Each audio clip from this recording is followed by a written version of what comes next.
अस्सलाम वालेकुम स्टूडेंट्स, कैसे हैं आप सब। उम्मीद करता हूँ आप सब ठीक होंगे।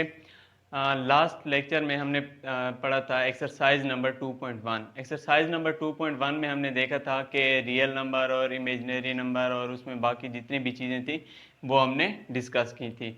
इसमें क्या है, इसमें एक्सरसाइज 2.2 में हमने प्रॉपर्टीज़ को आइडेंटिफाई करना है कि हमें एक एक्सप्रेशन गिवन होगा, हमने उसके बारे में बताना होगा कि इसमें कौन सी प्रॉपर्टी यूज़ हो रही है। तो सबसे पहले मैं आपको ये नहीं करा रहा कि जितनी भी प्रॉपर्टीज़ हैं जी मैं आपको वो सारी प्रॉपर्टीज़ पहले एक एक बताऊं, क्योंकि ये एक्सरसाइज 2.2 इसमें जस्ट एक MCQs आता है और इसमें कुछ भी नहीं आता। तो मैं यही करूँगा कि जिस क्वेश्चन में जो जो प्रॉपर्टी यूज़ हो रही होगी मैं आपको साथ साथ वो पहले उस प्रॉपर्टी के बारे में बता दूंगा और फिर उस प्रॉपर्टी को हम इधर लिख लेंगे कि इस पार्ट में ये चीज़ यूज़ हो रही है। तो आप इस वीडियो को एंड तक देखेंगे इंशाल्लाह तो आपको हर चीज़ की समझ आ जाएगी, जितनी भी प्रॉपर्टीज़ हैं सब प्रॉपर्टीज़ की समझ आ जाएगी। इसका मैं लिखता हूँ क्वेश्चन नंबर 1। क्वेश्चन नंबर 1 है जी, हमने आइडेंटिफाई करनी है कि कौन सी प्रॉपर्टी यूज़ हो रही है। हमें एक्सप्रेशन गिवन है, इसके 9 पार्ट्स हैं। तो क्योंकि मैंने आपको पहले इसकी प्रॉपर्टीज़ के बारे में नहीं बताया तो इसके 9 के 9 पार्ट्स सारे मैं आपको खुद करवाऊँगा। इसमें फर्स्ट पार्ट है A plus B is equal to B plus A. अब इसमें हमने बताना है कि इसमें कौन सी प्रॉपर्टी यूज हो रही है। सबसे पहले तो देखेंगे कि इसमें एडिशन हो रही है या मल्टीप्लिकेशन। तो दोनों साइड पे एडिशन हो रही है। अब ये प्रॉपर्टी है जी commutative property. Commutative property.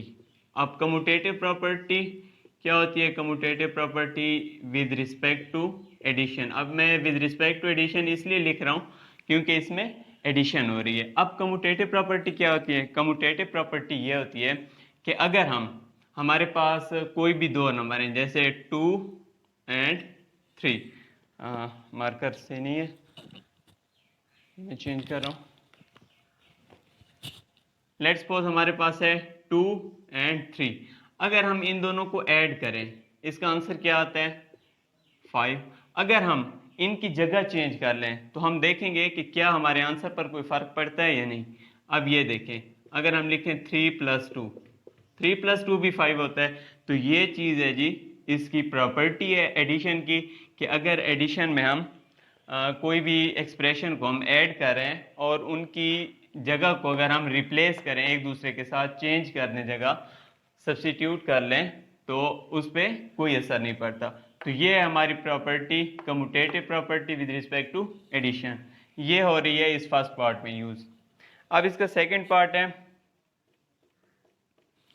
Second part में है A B multiply by C is equal to A into B C. अब इसमें क्या है कि एक एक्सप्रेशन पहले ब्रैकेट्स में है, उसके बाद बाहर एक मतलब एक वैल्यू पड़ी है, फिर इक्वल टू की दूसरी साइड पे ये है कि यहाँ पे पहले वैल्यू अलहदा पड़ी है और उसके बाद एक्सप्रेशन है ब्रैकेट में। तो यहाँ हमने क्या देखना है, ये क्या हो रही है? सबसे पहले तो ये मल्टीप्लिकेशन हो रही है। अब मल्टीप्लिकेशन में क्या है, इसकी जो प्रॉपर्टी है वो मैं यहाँ लिखता हूँ। इसमें है कि अगर हमारे पास 3 नंबर हैं, let's suppose 2, 3 and 4। First 2 numbers multiply हो रहे हैं और वो किस में? ब्रैकेट में। जो एक और तीसरा नंबर है वो ब्रैकेट के बाहर है। इसका सबसे पहले आंसर फाइंड करते हैं। 2 3 6, क्योंकि हम सबसे पहले ब्रैकेट को सॉल्व करते हैं। 2 3 6, 6 मल्टीप्लाई बाई 4 24।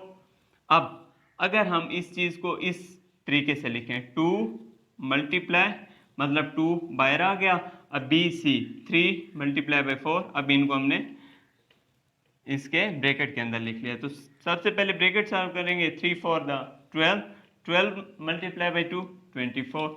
इसका आंसर सेम है। तो ये होती है जी associative property. Associative property, associative property with respect to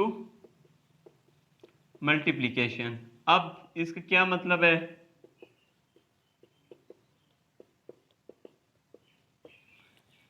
अब इसका क्या मतलब है कि अगर हमारे पास एक एक्सप्रेशन है मल्टीप्लिकेशन का और उसमें कोई भी तीन वैल्यूज़ हैं ए बी और सी, जैसे हमने ली 2 3 और 4, अगर हम उनको उनकी जगह चेंज करें, जगह चेंज से क्या मुराद है, यहाँ भी ए बी सी है, यहाँ भी ए बी सी है, आर्डर वही है, लेकिन उसमें जो ब्रेकेट्स यूज़ कर रहे हैं यहाँ पे पहले दो पे यूज़ करें, यहाँ पे इक्वल टू की जो दूसरी साइड है उस पर लास्ट टू पे ब्रेकेट यूज़ कर रहे हैं। तो अगर हम ब्रेकेट इस तरीके से करें, मतलब इनको ओपन करें या जब इन्हें मल्टीप्लाई करें इस एक्सप्रेशन को, तो इनका आंसर सेम आता है। ये है जी associative property with respect to multiplication. अब इसके बाद इसका जो थर्ड पार्ट है,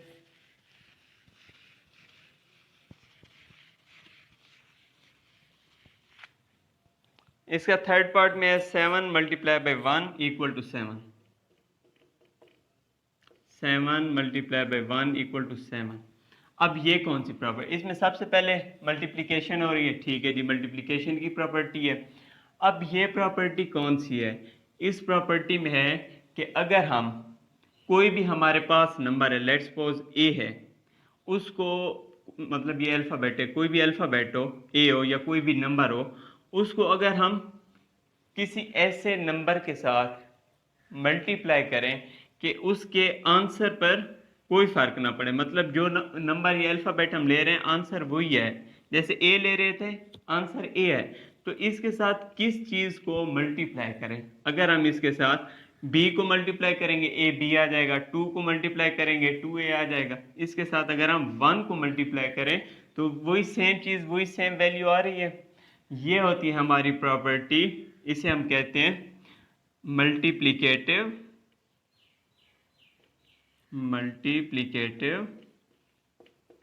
क्योंकि मल्टीप्लिकेशन की है तो ये है मल्टीप्लिकेटिव आइडेंटिटी।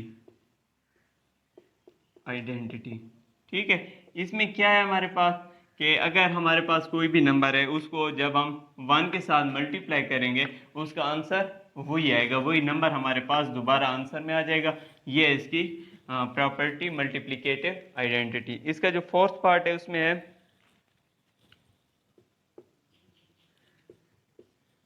इसमें है जी एक्स ग्रेटर देन वाई और एक्स इक्वल टू वाई और एक्स लेस देन वाई। कि अगर हमारे पास x मतलब एक वैल्यू दूसरी वैल्यू से ग्रेटर भी हो सकती है, उस वैल्यू के इक्वल भी हो सकती है, उससे लेस भी हो सकती है। लेट्स सपोज हमारे पास दो नंबर है, x2 है y3 है, 2 लेस देन 3 इसमें आ गया। अगर हमारे पास x3 है और y2 है, 3 ग्रेटर देन 2 ये हो गई। अगर हमारे पास दोनों 2 है तो 2 इक्वल टू 2 ये हो गई। अब ये कौन सी प्रॉपर्टी है, ये है जी ट्राइकॉटमी प्रॉपर्टी। इसका क्या है कि अगर एक वैल्यू दूसरी वैल्यू से ग्रेटर हो, इक्वल हो या लेस देन हो, कहीं भी ये वाले एक्सप्रेशन बन रहे होंगे तो हम लिख देंगे कि जी ये प्रॉपर्टी कौन सी है, ट्राइकॉटमी।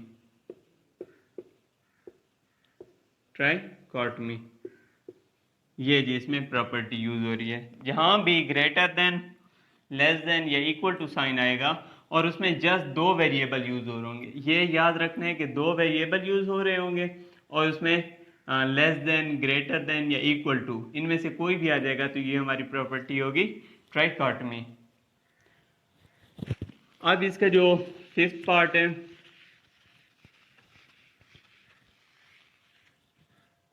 फिफ्थ पार्ट में है A B is equal to B A. कि अगर हम जब मल्टीप्लिकेशन करें, ये मल्टीप्लाई हो रहे हैं ना, जब मल्टीप्लिकेशन कर रहे हैं अगर हम लिखें 2 मल्टीप्लाई बाई 3 उसका आंसर क्या आता है 6। अगर हम लिखें 3 मल्टीप्लाई बाई 2 इनकी जगह चेंज कर दें तो आंसर पर कोई फर्क पड़ रहा है, नहीं पड़ रहा। क्यों? क्योंकि ये मल्टीप्लिकेशन की प्रॉपर्टी है और इस प्रॉपर्टी को हम बोलते हैं कमुलेटिव। जब एडिशन थी उसमें थी प्रॉपर्टी कम्यूटेटिव जिसमें a plus B is equal to B plus A था। ये जब मल्टीप्लिकेशन है इसमें प्रॉपर्टी है कम्यूलेटिव। ये हम लिख लेंगे कि इसमें कौन सी प्रॉपर्टी यूज हो रही है, ये है कम्यूलेटिव प्रॉपर्टी। अब इसका जो नेक्स्ट पार्ट है, नेक्स्ट पार्ट में हमारे पास है A plus C is equal to B plus C. अब A plus C equal to B plus C, इसके बारे में हम पहले ही देख चुके हैं। बाकी इसमें जो जो प्रॉपर्टीज यूज़ हो रही हैं वो आप लोग खुद देख लेंगे, क्योंकि इसमें जस्ट एक एमसीक्यूज आता है और मैं इसको इतना ज़्यादा डिटेल में नहीं लेके जा रहा। अब हमारे पास है question number 2।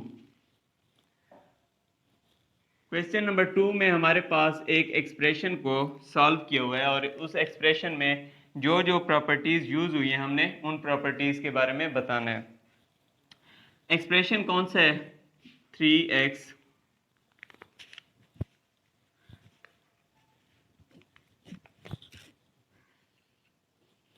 3x plus 3 into Y minus X. इसके बाद इसके जी सारे स्टेप्स सॉल्व हुए पड़े हैं। हमने जस्ट ये बताना है कि इनमें प्रॉपर्टीज कौन सी यूज हो रही हैं। सबसे पहले जो नेक्स्ट हमारे पास हमें गिवन है वो है कि 3y माइनस 3x, उसने 3 को अंदर मल्टीप्लाई कर दिया। अगर हमारे पास कोई भी एक्सप्रेशन हो जिसमें एक वैल्यू ब्रैकेट में पड़ी है और वो प्लस या माइनस हो रही है और एक वैल्यू बाहर पड़ी है, कोई भी चीज़ वो उनके साथ मल्टीप्लाई हो रही है, तो हम उसे अंदर मल्टीप्लिकेशन करते हैं। ये होती है हमारी इस प्रॉपर्टी को हम कहते हैं डिस्ट्रीब्यूटिव प्रॉपर्टी। बस डिस्ट्रीब्यूटिव का क्या मतलब है? मतलब सबसे पहले ये एक इकट्ठी थी, एक ही हमारे पास इसका जो कह सकते हैं कि एक ही वैल्यू थी 3 इंटू वाई माइनस एक्स। अब इसने उन्हें डिस्ट्रीब्यूट कर दिया है, मतलब 3y के साथ अलहदा आ गया, फिर 3x के साथ अलहदा आ गया, जस्ट डिस्ट्रीब्यूट हुए हैं। अब इसका जो नेक्स्ट एक्सप्रेशन है उसमें लिखा हुआ है 3x, ये 3x ये जो था इसको हमने यहाँ पे लिख दिया और 3y को हमने यहाँ पे लिख दिया। अब ये कौन सी वो प्रॉपर्टी जिसमें जगह चेंज करने पर उस इक्वेशन पर या उस एक्सप्रेशन पर कोई फर्क ना पड़े, उसे हम कहते थे commutative property with respect to addition. क्योंकि उसमें क्या था, उसमें यह था अगर 2 प्लस 3 था, हमने उसे 3 प्लस 2 कर दिया तो इस पर कोई भी असर नहीं पड़ा, क्योंकि 2 प्लस 3 का भी वही आंसर है, 3 प्लस 2 का भी वही आंसर है। इसमें 3x इधर था तब भी इसकी वही वैल्यू थी, 3x इधर आ गया तब भी इसकी वही वैल्यू है। अब ये 3x माइनस 3x ये लिखा हुआ है आगे, ये हमारे पास क्वेश्चन में ये चीज़ गिवन है, हमने जस्ट उनकी जो प्रॉपर्टीज यूज हो रही हैं हमने वो लिखनी है। ये है 3x minus 3x 0 plus 3y वही। अब 3x माइनस 3x ये क्या है? ये है एडिटिव इनवर्स। एडिटिव इनवर्स का क्या मतलब है कि अगर हमारे पास कोई भी एक नंबर है a, अब इसमें क्या चीज़ ऐड करें कि इसका आंसर 0 आ जाए। इसमें हमने कोई भी ऐसी चीज़ ऐड करनी है कि इसका आंसर 0 आ जाए। तो a में क्या चीज़ ऐड होगी? अगर हम इसी a का इन्वर्स लें, ये हो जाएगा माइनस a, ये प्लस a था, इसका इन्वर्स क्या हो जाएगा? Minus a। अगर हम a को उसके इन्वर्स के साथ ऐड करेंगे तो आंसर क्या आएगा? 0, क्योंकि a plus minus minus a minus a equal to 0।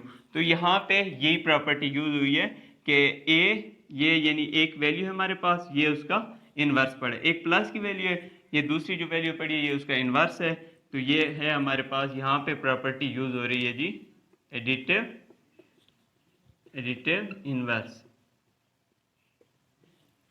ये आ गया। अब इसका जो लास्ट स्टेप है जिसमें 0 प्लस 3y मैं यहीं पे लिख देता हूँ। इसका जो लास्ट स्टेप है इसमें है कि 0 प्लस 3y वही 3y। अब 0 plus 3y is equal to 3y, ये क्या चीज़ है कि अगर हमारे पास कोई भी एक्सप्रेशन है a, उसमें हम क्या चीज़ ऐड करें कि हमारे पास आंसर a है। क्या चीज़ हम ऐड करेंगे? a में अगर हम 1 ऐड करेंगे इसका आंसर a प्लस 1 होगा, 2 करेंगे a प्लस 2 होगा, इसमें a ऐड करेंगे तो ये 2a हो जाएगा। अगर हम इसमें 0 ऐड करें तो इसका आंसर क्या आता है? a plus 0 is equal to a। तो 0 plus 3y is equal to 3y, ये कौन सी प्रॉपर्टी है? ये जी हमारे पास प्रॉपर्टी है, इसे हम कौन सी प्रॉपर्टी कहते हैं? इसे हम कहते हैं एडिटिव आइडेंटिटी। कौन सी प्रॉपर्टी? एडिटिव, एडिटिव, और उसके बाद क्या है? आइडेंटिटी। अब एडिटिव आइडेंटिटी क्या मतलब कि अगर हम, जैसे हम बोलते हैं आइडियल, आइडियल कौन सी चीज़ होती है? जिसमें किसी किस्म की कोई भी कोताही या कोई भी गलती या उसमें किसी भी किस्म की कोई मिस्टेक की गुंजाइश ना हो, जो बिल्कुल 100% हो। तो ये वही चीज़ है कि इसमें हमने कोई चीज़ ऐड की है तो ये 100% वही चीज़ है, इसमें किसी भी एक पॉइंट का भी कोई फ़र्क नहीं पड़ा, ये वही चीज़ आ गई हमारे पास, तो इसलिए इसे हम बोलते हैं एडिटिव आइडेंटिटी। ये है हमारा क्वेश्चन नंबर 2। अब इसके बाद इसका जो लास्ट क्वेश्चन है, क्वेश्चन नंबर 3, उसमें भी हमने बताने के कौन सी प्रॉपर्टीज़ यूज़ हुई हैं। तो इसमें है √24, इसका जो क्वेश्चन नंबर 3, मैं दोबारा लिख देता हूँ, क्वेश्चन नंबर 3 इसका पार्ट 1 है, √24 प्लस 0 इज इक्वल टू √24।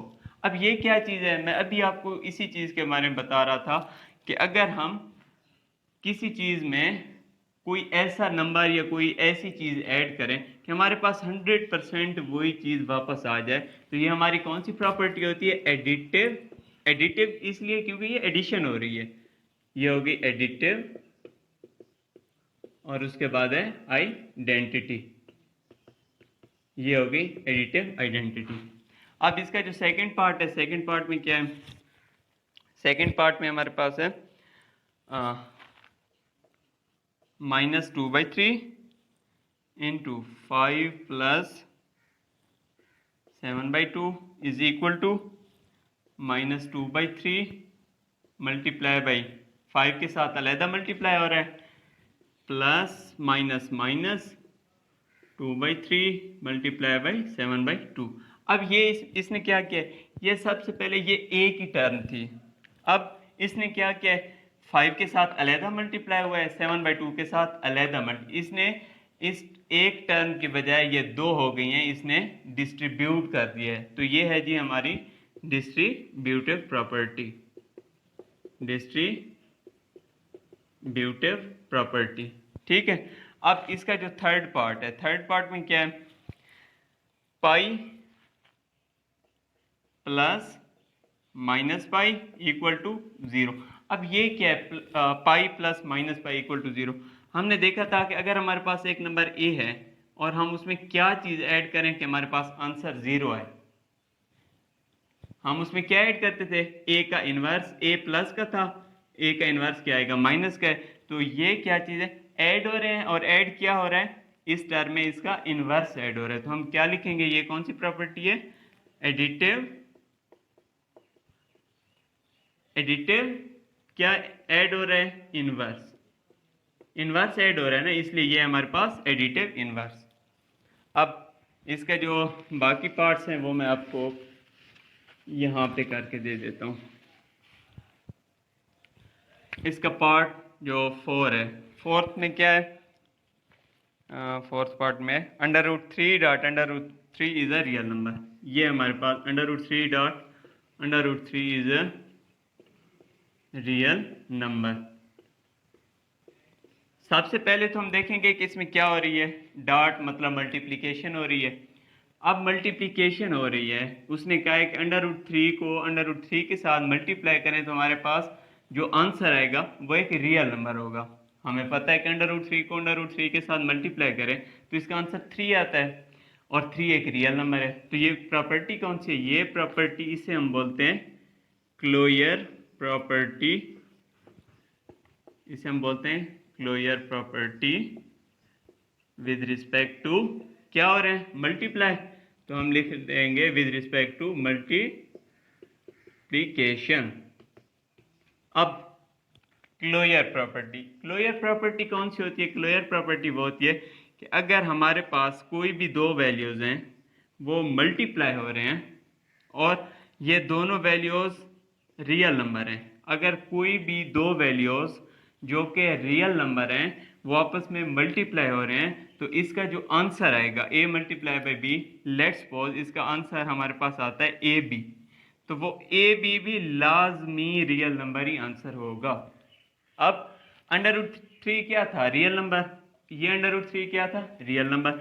अब जब दो नंबर मल्टीप्लाई हो रहे हैं, √3 डॉट √3 दोनों क्या है? रियल नंबर हैं। तो इसका जो आंसर आएगा वो क्या होगा? Real number. तो इसका आंसर 3 बन रहा है। 3 क्या है? Real number. ये है हमारी property, closure property with respect to multiplication. अब इसका जो लास्ट पार्ट है, क्वेश्चन नंबर 3 का लास्ट पार्ट में क्या है?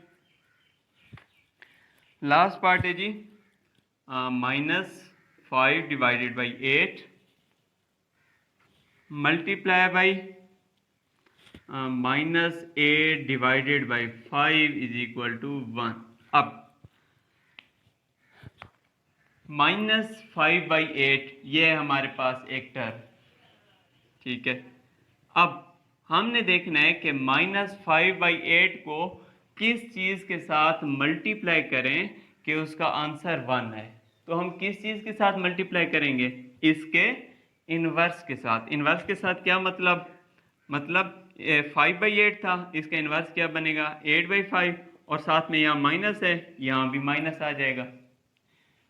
तो अब हम देखें, 8 8 से कैंसिल, 5 5 से cancel, minus minus plus, answer क्या आएगा? 1। ये है हमारी प्रॉपर्टी। मल्टीप्लिकेशन हो रही है, इसे हम बोलते हैं मल्टीप्लिकेटिव आइडेंटिटी। मल्टीप्लिकेटिव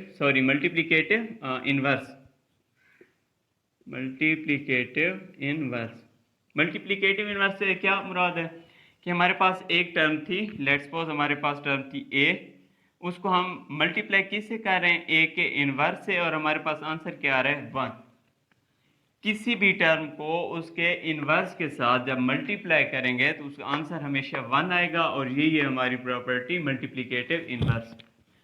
उम्मीद करता हूँ आपको इस एक्सरसाइज की समझ आई होगी। अगर आपने 10th क्लास की मैथ सीखनी है तो वो भी आप मेरे चैनल पर आकर सीख सकते हैं। उसके अलावा एमसीएस के काफ़ी लेक्चर्स मैंने अपलोड किए हुए हैं, जिसमें डीएलडी सब्जेक्ट के लेक्चर्स हैं, उसके अलावा ऊप के लेक्चर हैं, बाकी भी सब्जेक्ट्स के लेक्चर हैं। अगर आप मेरे चैनल को देखेंगे तो वहाँ पे प्लेलिस्ट बनी हुई है, आप आसानी से सारे लेक्चर्स देख सकते हैं। तो उम्मीद करता हूँ आपको इस चीज़ की समझ आई होगी। अगर आपको समझ आई है तो दोस्तों के साथ ज़रूर शेयर करें और चैनल को लाइक और सब्सक्राइब ज़रूर करें। बाकी रही बात 2.3 की, तो इंशाल्लाह जो नेक्स्ट लेक्चर होगा कल, उसमें मैं आपको 2.3 के बारे में सारा कुछ बताऊंगा, उसमें डिटेल के साथ समझाऊंगा। तो तब तक के लिए